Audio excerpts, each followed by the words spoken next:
Hello there. What's going on with you?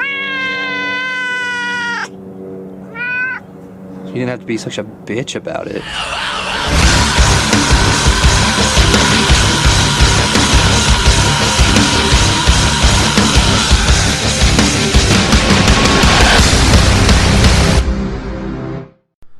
Hey guys, Mr. Normal here.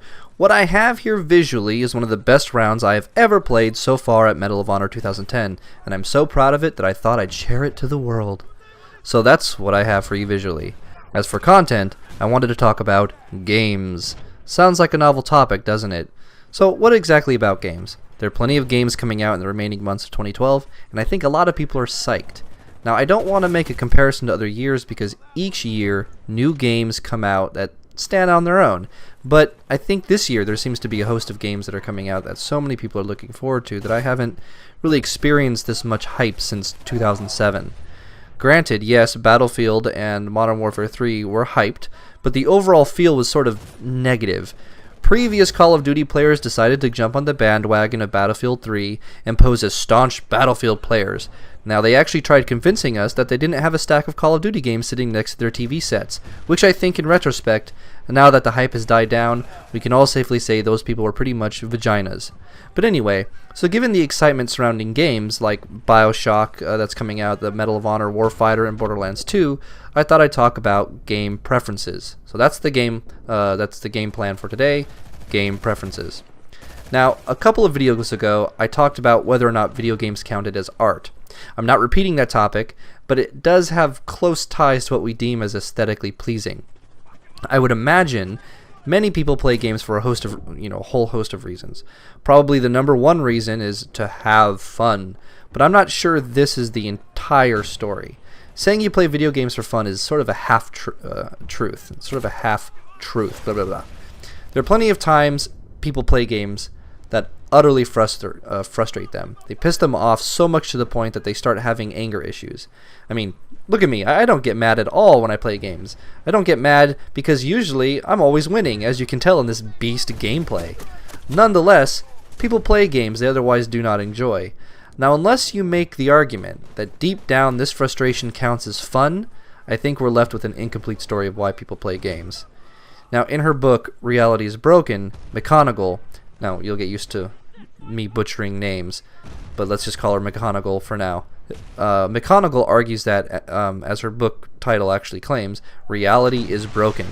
People are moving to video games not because they hate the world or trying to escape it. It's not for any nihilistic reasons. Instead, they are moving to games because the world of video games has attractive features the real world seems to be lacking, like reward, consistency, and consistent feedback, etc., etc. Now, you may say, that's absurd. Paychecks and quotas are feedbacks. Yeah, sort of.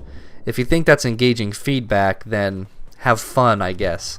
But there is something that McGonagall is onto, and that's prying into the sort of features we expect in video games.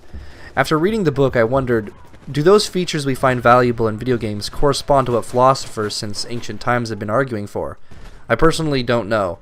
I don't ever remember Aristotle talking about feedback and reward, though he did talk about community a lot. So I'd like your thoughts. Or if you don't want to comment, just promise me you'll think about it. Why do you play games?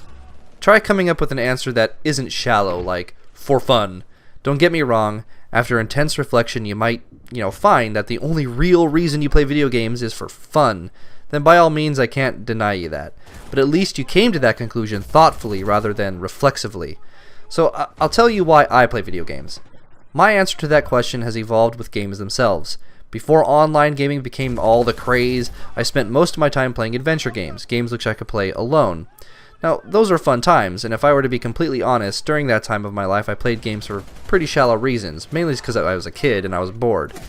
But as I got older and online gaming came into the mix, my reasons shifted. I still play one-player games, but so much of my decisions of whether or not I'm going to buy a game is really based on whether or not my online experience is enjoyable. Hence the reason why I have an Xbox and not a PlayStation, no offense. Now, I play games mainly for the community.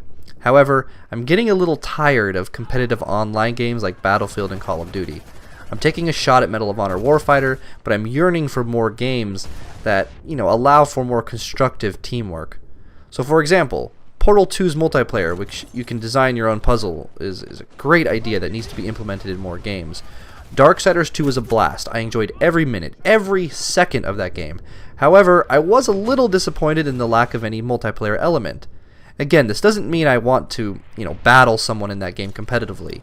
Instead, it would be awesome if you would, if you could have hopped into a friend's game and helped them solve dungeon puzzles. I mean, I don't want to ruin anything for anyone if you haven't played it, but in Darksiders 2, Death gains the ability to split his soul in two. So in other words, you get to control two deaths, and this leads to some pretty interesting puzzles. Now take that same concept, but allow two people to play in a complex dungeon. Now what's cool about that possibility is that puzzle designers don't need to go easy on us. They can make a dungeon or temple, whatever you want to call it, and they can make it extremely difficult. With two people playing in a game and solving puzzles, there's a lot more room for extreme difficulty. Because after all, two heads are better than one, that's what she said. Now with Borderlands 2 coming out, I know there isn't going to be anything grandiose when it comes to the multiplayer. The point of the game is pretty much shooting shit. And that's fun and all, but I feel sometimes that the multiplayer aspects of Borderlands, especially if you played the first one, is almost superfluous. Why does anyone need multiplayer in that game? The game didn't present anything extremely difficult. I want a game that gives me the option of getting together with a friend when the going gets tough. Solving problems with your friends is fucking awesome. Now, my good friend Strangelove and I took a class in symbolic logic not too long ago, and we had a blast spending hours constructing arguments and determining their validity. Sitting there trying to solve something via natural deduction was really kind of engaging. Now, I know that's nerdy, I know, but the same feeling can be generated in games. I find it unfortunate that Black Ops 2, Call of Duty, the franchise that everyone loves to say is dying, is really, as far as I know, the only game coming out that is putting a heavy emphasis on cooperative gameplay in their zombie mode. Now, that might not be fair. Far Cry 3 has co-op, and there's a lot of strategy games coming out, but I haven't seen much of that, in store, so we'll have to just wait and see. Now, there's a reason why zombie mode is so damn fun. If you hate Call of Duty, it's fun. Now, games like Left 4 Dead are fun as well for many people because you're playing with your friends, not trying to kill them. As much fun as that is at times. So anyway, those are my thoughts.